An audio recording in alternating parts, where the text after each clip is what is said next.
প্রায় আড়াই মাস ধরে জল না পাওয়ার কারণে জল প্রকল্পে তালা ঝোলালো এলাকাবাসী। এমনই ঘটনা নদিয়ার শান্তিপুর থানার গোবিন্দপুর বিবেকানন্দ পল্লী এলাকায়। জানা যায়, শান্তিপুর গোবিন্দপুর বিবেকানন্দ পল্লী এলাকাতে রয়েছে পশ্চিমবঙ্গ সরকারের জনস্বাস্থ্য কারিগরি দপ্তরের অধীনে গোবিন্দপুর জল প্রকল্প।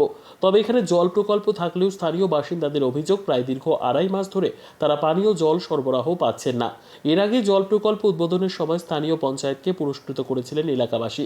তবে সেই এলাকাতেই বর্তমানে প্রত্যেক বাড়িতে কল থাকলেও তা থেকে আসছে না পানীয় জল।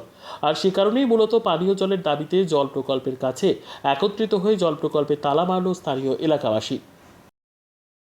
এর আগে জল পাওয়ার জন্য পঞ্চায়েতকে আমরা পুরস্কৃত করেছিলাম, কিন্তু সেই পুরস্কার কোথায়? আমরা এখানে পাম্পের কাছে থেকেই জল পাচ্ছি না। তাহলে দূরের মানুষের কি দুর্ভোগ আপনারাই বুঝুন। সেই দাবিতে আমরা সবাই মিলে আজকে এক জায়গা হয়ে পাম্পে তালা মারতে এসেছি। প্রত্যেকের বাড়িতে বাড়িতে কি কল আছে? প্রত্যেকের বাড়িতে কল আছে, জল নেই।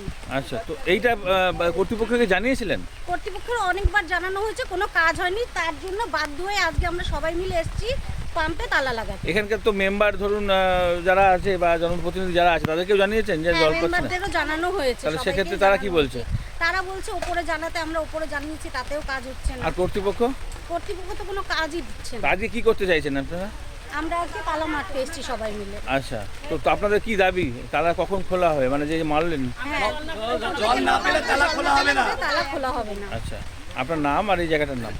আমার নাম সন্ধ্যা রায়। এটা হচ্ছে বিবেকানন্দনগর মধ্যমপাড়া, খাসকেলপাড়া, মানে বাবলা পঞ্চায়েতের? বাবলা পঞ্চায়েত।